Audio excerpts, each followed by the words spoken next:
Welcome to another exciting episode of the Luminary Panel, the entrepreneurial podcast where we fuel minds with insights and inspirations. Today, we have a very special guest joining us, Adaniel Zoga, a seasoned local realtor in Orlando with over a decade of experience in the industry. Daniel has recently made waves in the social media and marketing realms, gaining over 95,000 followers on Instagram. In this episode, he shares his journey and insights on the importance of finding a competitive edge and leveraging your tools for success. Join us as Trunston Jennings dives deep into the conversation that promises to be both enlightening and empowering. Let's explore the keys to entrepreneurial successes with Adaniel Zoga on the Luminary Panel.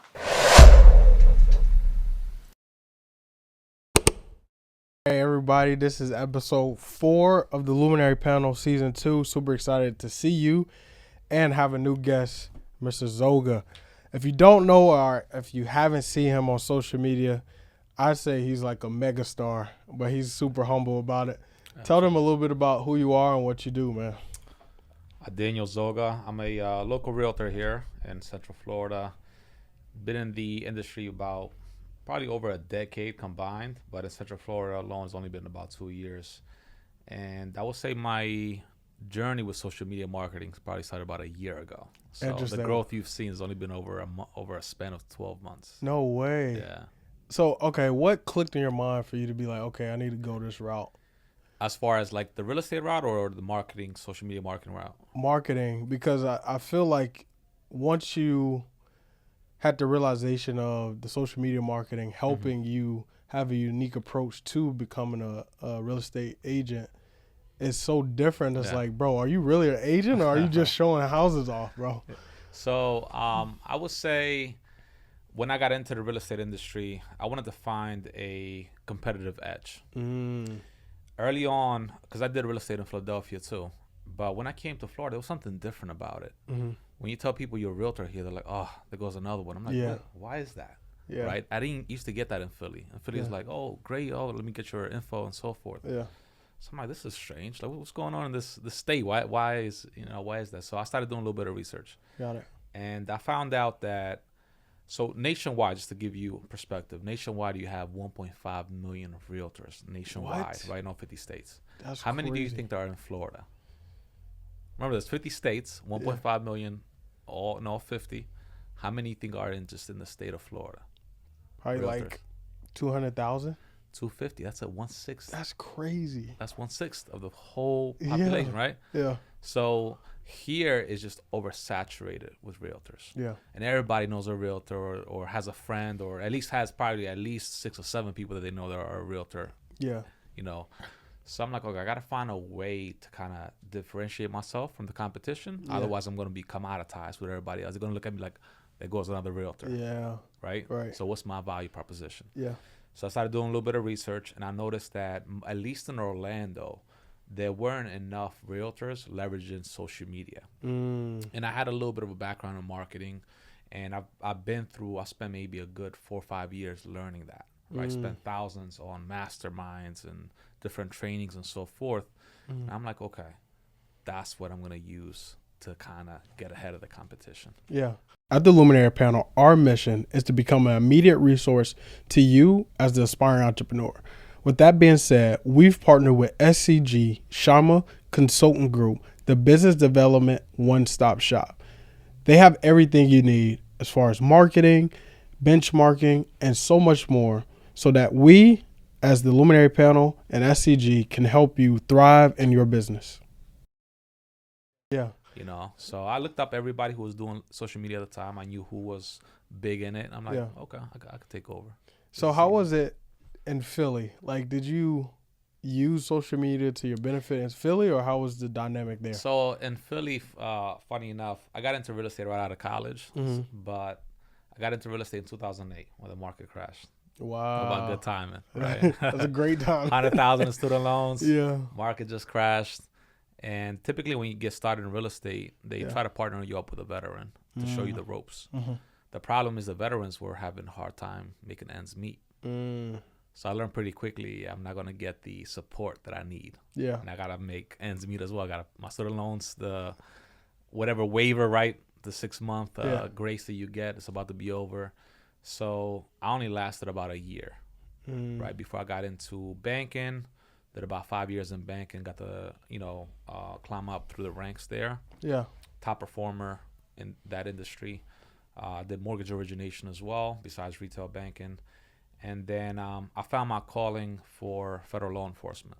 It was a passion of mine that my wife uncovered. She's like, you know what? You always been talking about this. You should pursue it. So I did that. And that's a very competitive field to get into. Yeah. You get thousands of applications. Only the most qualified get to become a special agent, right? Yeah. So I did that for 5 years. And then after doing that for a while, we decided we wanted to make the move to Florida. And with the government, it's very tough to just, get a transfer. Usually you have to be in, be in that industry for quite a bit. So, I went back into the private sector after that, after the government. They made my way down to Florida. Dabbled in some different entrepreneurial journeys during that time. And the only industry that I hadn't kind of conquered was real estate. So I had this kind of chip on my shoulder, like I got to get back in it and prove myself. And I think that's the reason why I got back into it. Okay. So do you think this is your love? This is your passion? It is. Well, I wanted to find an industry where I had with the government and the private sector, you were capped how much money you could make, right? Salary and so forth. That's not the case with real estate. You can make unlimited amounts of income depending on how you scale it. So I wanted to find an industry where I wasn't capped in the amount of money that I could make, but also I could have a positive and lasting impact in people's lives. And typically real estate, right, buying a house for most people, that's their largest first ever investment that they make. Yeah. Right? Yeah. And for many, that's their kind of stepping stone to building wealth. Right. The very first step. So that's very interesting. I remember when I was in the market looking for a house, and I think it was around 2021, and that's when I found out I was having a daughter and all that good stuff. So we were in the market, and it was so high. What do you feel like is the best advice for younger adults that are looking for a house now, no matter what situation? If they have a single family, if they're not in a family, like, what is your advice for them? I mean, the statistics are pretty clear. If you look at the statistics between a homeowner and somebody who's renter, there's a big disparity, right, in wealth. Yeah. I think it's almost like 10x, something like that. I can't remember off the top. But Wow. if, let's say, the average wealth of a renter is, let's say, 10,000, then the average wealth of a homeowner is 100,000. Yeah. That type of gap, right? So I think for those who are looking to purchase their first home, if you are able and ready, then go for it. Don't worry about if the market is up or down. The market is going to change over time. Unless you're looking to buy and flip the next year, then yeah, you need to worry about the market and the numbers and everything else. But your average consumer is going to be in that home for at least 5, 6, 7 years before they decide to make a change. Yeah. And during that time, you'll be able to kind of, go through the market cycles and be fine. That makes sense. Because I know the market in Florida is totally different from Philly, and then from Philly and D.C., and D.C. to all over the place. So it's a very interesting profession to get in. It is. And it's hyper local, right? So like you said, the market in Philly could be completely different than Orlando or some other town. Yeah. So let's kind of pivot, because I've known you I've only met you like twice. Yeah. This is our first time actually getting an opportunity to sit down and actually have a real conversation. So how was it like living in Philly, and what was the difference between you going from Philly to Florida? Completely different. Different lifestyle, just different culture. Overall, Philly is a tough spot, really tough spot. It's what I don't know what's the best way to describe it, because I wasn't even born in Philly. I was born overseas. I'm Greek and Albanian, right? So I grew up in communism. Albania was communist. No wonder you look like Zeus. And then I went to Greece, and I lived in Greece for half my life before I moved to Philly. So it was a huge cultural shock. And like New York would have been an easier, I think, transition for me from Greece than Philly. Philly's its own animal. It's just its own. Yeah, everything is just different there. That's crazy. But it taught me how to kind of pivot and adapt Yeah. to that, you know what I'm saying, to Yeah. that culture. So I got to learn a lot. And I think that hustle and bustle that you learn up north, I was able to bring it down here in Florida, which In is Florida. missing. Here, Right. everybody's very lax, Yeah. you know. And I think that was also another competitive advantage for me because I deal with a lot of people who are relocating to the area. And they expect that quick, you know, response, that quick turnaround Yeah. that people here are missing. Yeah. That is true. Like, I feel like Florida, I'm originally from St. Louis, so the Missouri Yeah. is so slow, it's ridiculous. This is considered fast paced. Fast for you? Bro, not for me, but I like, mean, for, yeah. yeah, but like I was like, Grandma, you should just move out here. Nah, that's too fast for me. Right. I'm like, yo, it ain't that fast. It's a lot of traffic, yeah, but Absolutely. so I understand where you're coming from with Yeah. that. But because you came from Philly and it taught you to hustle and bustle, has that been one of those skills that you use for all of your ventures as far as the banking, the entrepreneurial? I want to talk about that too, the entrepreneurial ventures and the real estate venture and all that stuff. It does, yeah. It definitely has carried over for sure. Definitely use it across all the industries. I'm very competitive by nature. So I think to me, it's like once I set a goal, I have to hit it. Yeah, You know? facts. So nothing will stop me from hitting it. In the bank, and like I said, I was top performer year after year. They even had me training others Really? on how to do sales. And then in the government, you would think law enforcement, like how can you be competitive with that? Well, guess what? I was getting awards even there, right? That's So funny. I always Yeah. found a way, like how can I just be at the top of my game? What fueled that for you? Which one? The competitive Just part? the competitive part. Like, what was it? Was it something that happened a long time ago? Because, you know, like, for example, for me, when I built the Luminary Panel, I had a chip on my shoulder because I wanted to prove people wrong. And I used that to my advantage to help us get to where we are now. And we're still growing, sure. right? Yeah. So was there something that happened to you, not traumatically, but it allowed you to continue to think about that thing and it made you go up tenfold? That's a great question, man. Something I've never thought about. I might have to put some thought behind it. But I would say that the way I was raised, so both of my parents, very hardworking parents. My father worked 3 jobs most of his life. Really? My mother worked 2 jobs. Okay. I never got to see them, so I was kind of always out and about, just learning life on my own. Yeah. I guess the fact that there was nobody to tell me that I couldn't do it is maybe why I'm so kind of like, I know I could do it, right? There's no limitations placed on me because I didn't have nobody to place those limitations. Facts. If that makes any sense. Yeah, that makes a lot of sense.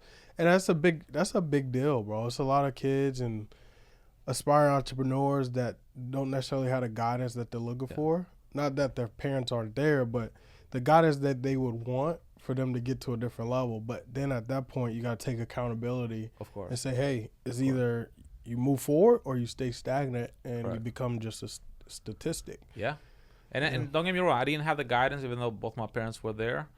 But I did have the love, roof over my head, so For that sure. I can't take away from that. But everything else kind of learned along by making a lot of mistakes, Absolutely. right? So you got to be willing to just step in Yeah. and learn from it. Keep Yeah, it moving. I think that's another thing people shy away from is making mistakes intentionally. Right. Right? People are afraid to make the mistake to try to be perfect, Correct. but being perfect don't get you to where you Exactly. want to go. Yeah, Right? absolutely.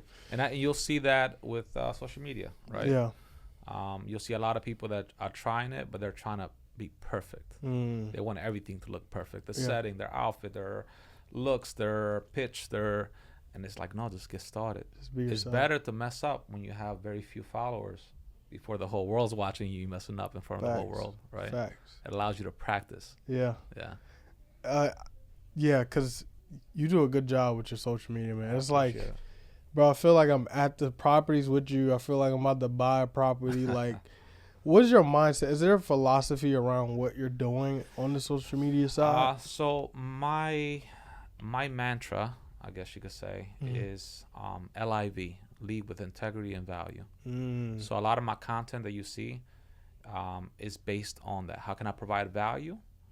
And I also want to make sure that it aligns with my personal values, Got it. right? I'm not sacrificing or jeopardizing my values to create this.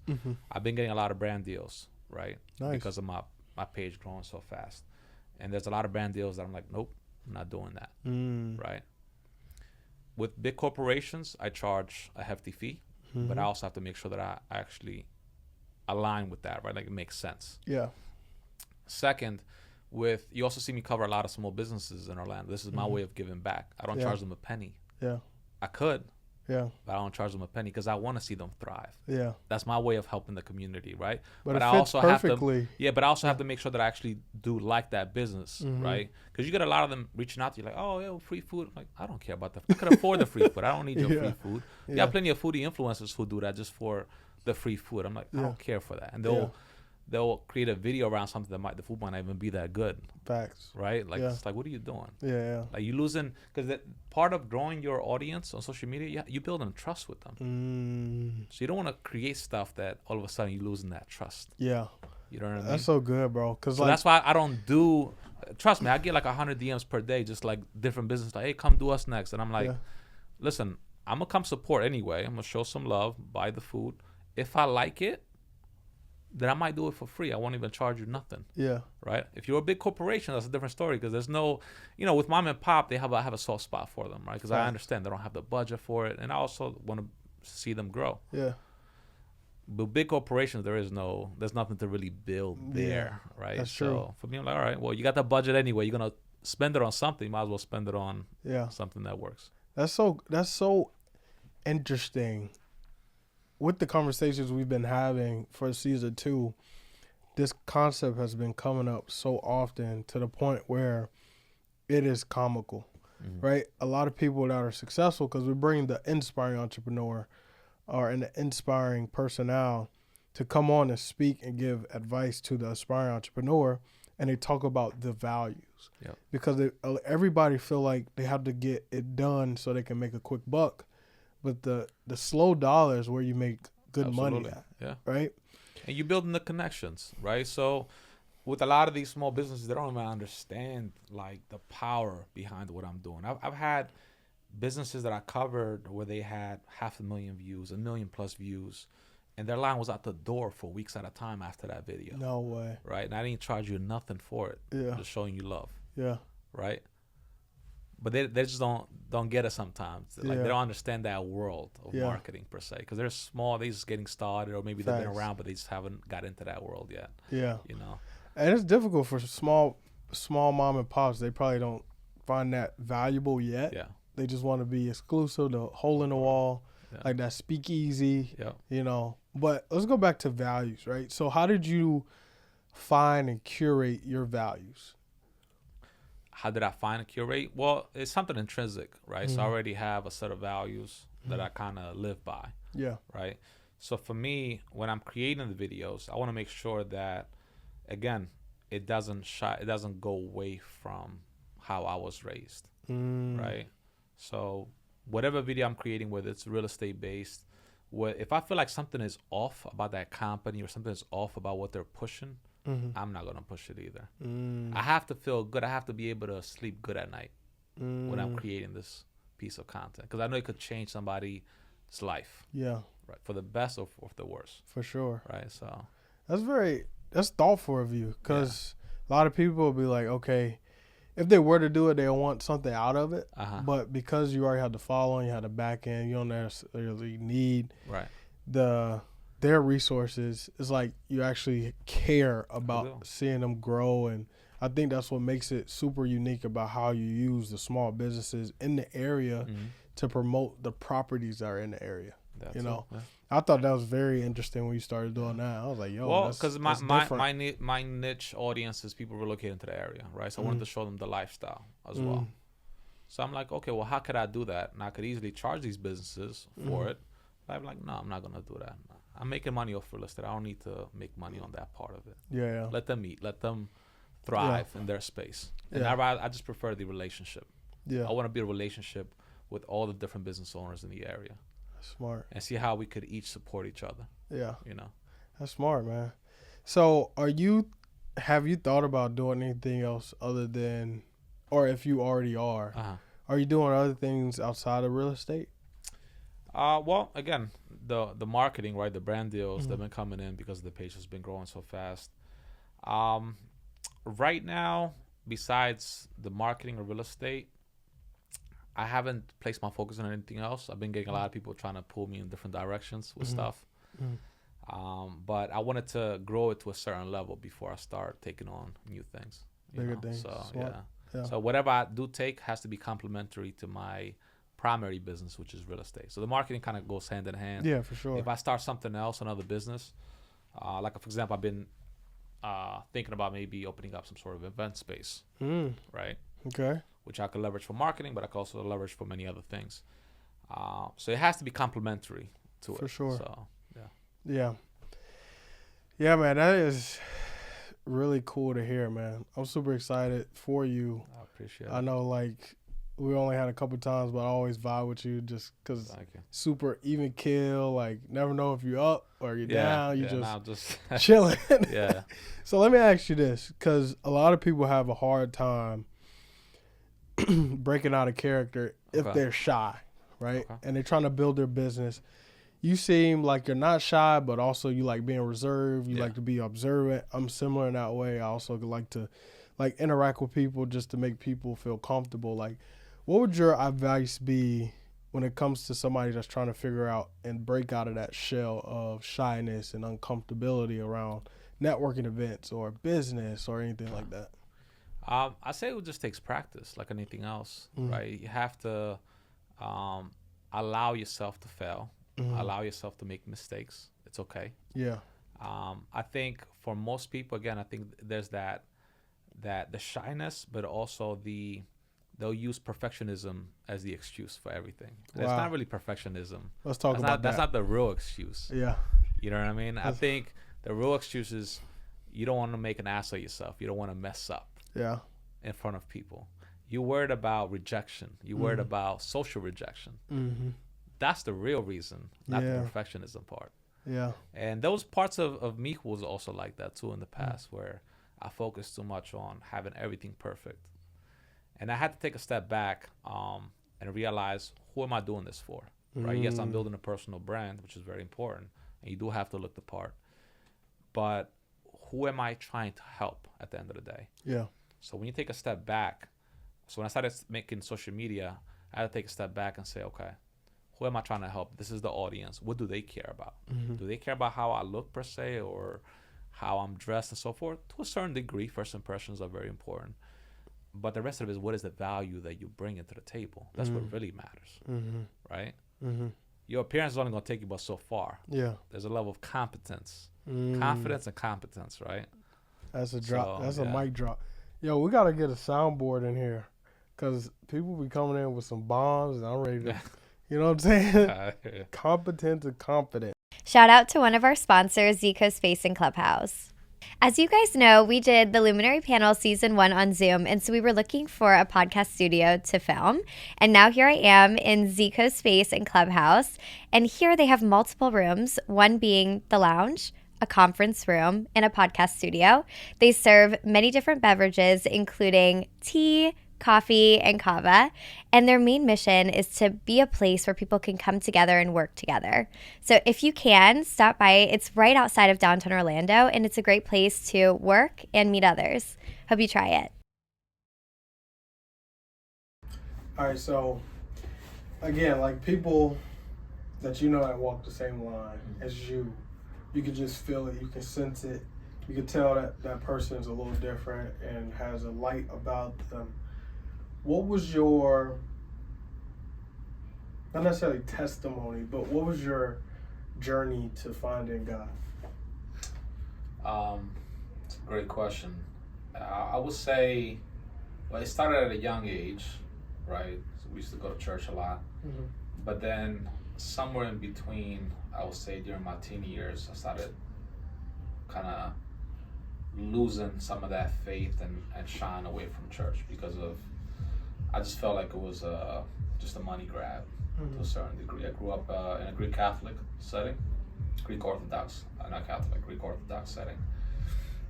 Very strict, and there's a lot of humming and a whole bunch of, I didn't feel like I was receiving the word properly. And I think once I got married, my wife grew up Catholic, I grew up Orthodox. Two different cultures, Greek, she's Hispanic.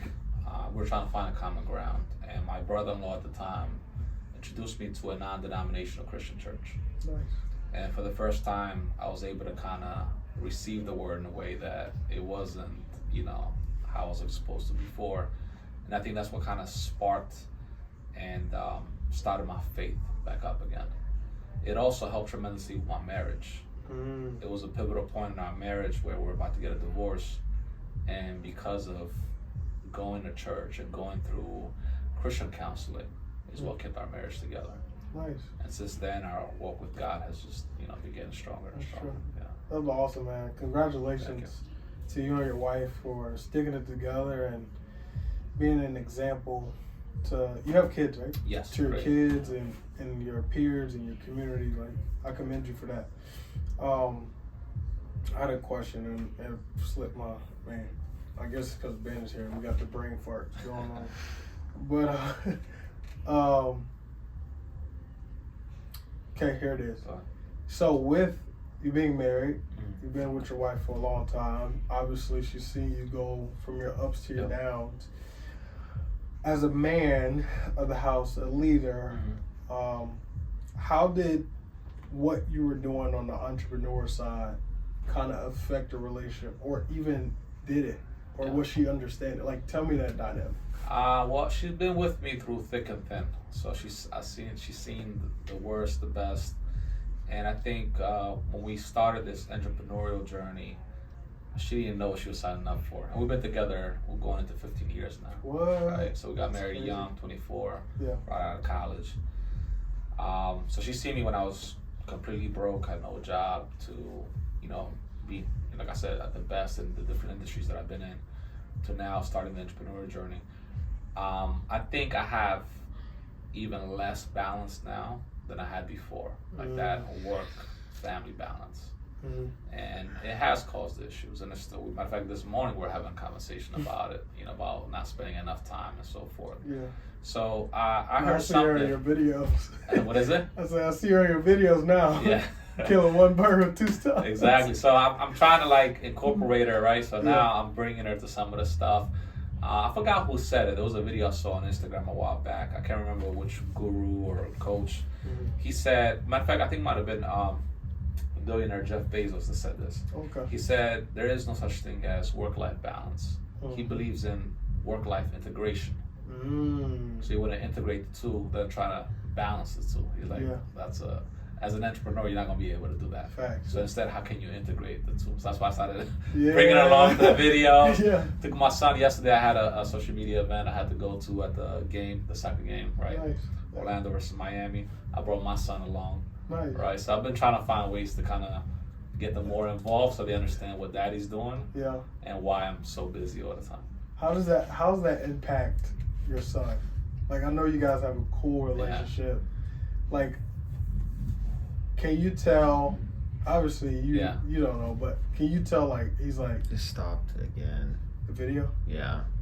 We'll ask like one or two more questions. Yeah, it might need to be one or two more because this thing keeps like... No worries. There's a lot of data in there too. Alright, go ahead and ask your question.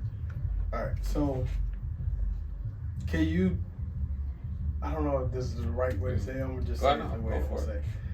Do you think your son is looking up to you? He definitely is. I'm definitely his superhero, a person he aspires to be. When I was an agent, he wanted to be an agent. Now that I'm an entrepreneur, I think when they asked him in school the other day, what do you want to be? He's like, I want to be a billionaire. Right? He doesn't even know what he wants to be, but that's part of the entrepreneur journey, right? It could take you in many different directions. But you know what that financial goal where you're trying to be, right? So it's big time, man. What are some of the principles that you're laying out for him? I think just leading by example, to be honest with you, and showing that I'm willing to take those risks, no matter the cost. Understanding that, even if I don't do good this month or if I fail at something, I want to be right back at it. Right? I don't want to get caught up in that 9 to 5. Right? That life is behind me. I can never go back to that. I feel like once you get a taste of entrepreneurship, I tell everybody that. And it's more work than actually working a 9 to 5, but it kind of changes something in you. It's like once you get exposed to it, it opens up your horizons. You're like, I can never go back. Yeah. you can't pay me enough to go back to that, you know. Facts. So What are your like 5-year goals? What do you want to see yourself doing? 5-year goals. Great question. Actually, looking to retire in 5 years. When I say retire, more so financially retire, not like I'm not gonna be active doing stuff. For sure, yeah. But more so, I've hit a financial goal where I'm making, 6 years, six figures passively without having to do anything, just off of my investments. Right, that's kind of like my 5-year goal, and that will allow me to now focus on nonprofits. I have a soft spot for homelessness. So that's something I always do want to target in the city of Orlando. And also I want to get into politics actually down the line. So interesting. I might have to get more involved in that. Yeah. Cool, man.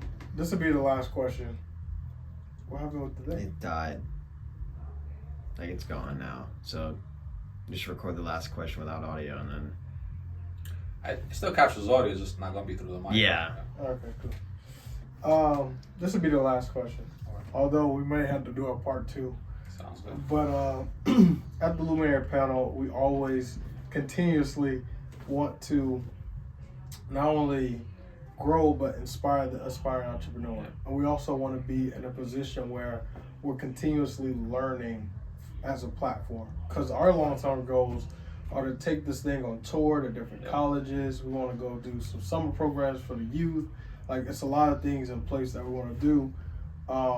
What is your advice for the Luminary Panel for us to get to the point where we can reach our goals and it becomes obviously not easy, but it becomes smooth and seamless? Well, I would say the first 2 years, there's nothing smooth about it. Yeah. Right. Facts. I think having certain goals and metrics that you're gonna measure yourself by, like how you measure your success right now, for example, right? Like, what are the KPIs that you were looking at? So for me, for example, when I started the social media stuff only 12 months ago. My goal was, for example, okay, I need to hit 25K followers by this month. I want to hit 100,000 by this time. I want to see X amount of leads come in from that, X amount of money, dollars coming in to make sense out of everything, right? So you have to set those goals for you, those targets. As far as growing, I mean, we've spent maybe half an hour right now. I could tell you are natural at interviewing people and being able to have a podcast. And I've been to a few podcasts, but most of them are surface level questions. You dig deep. You ask me some questions, I might have to go back and think about that, right? So those are thought-provoking questions, which I really like. And I think that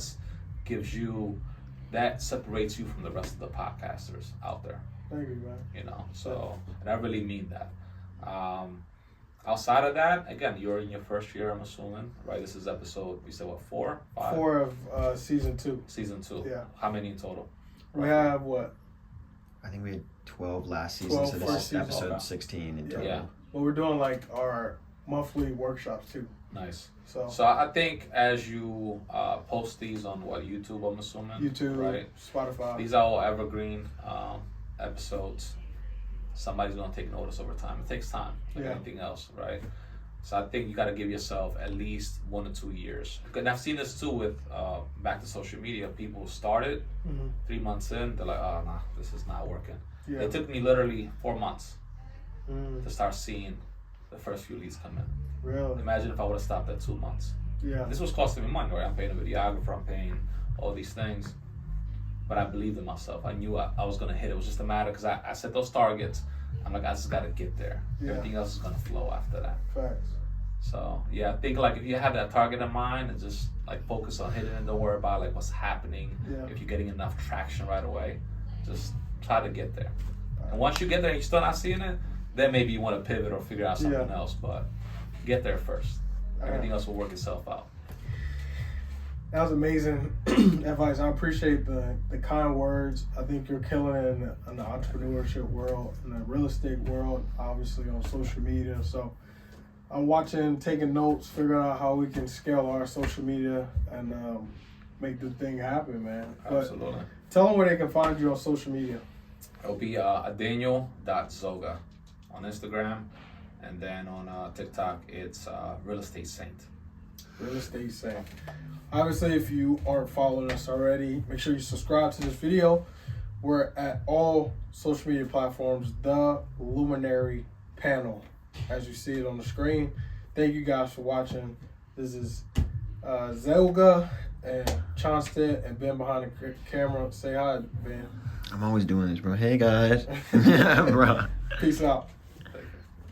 As we wrap up another enlightening episode of the Luminary Panel, we want to thank Adaniel Zoga for sharing his valuable insights and experiences with us today.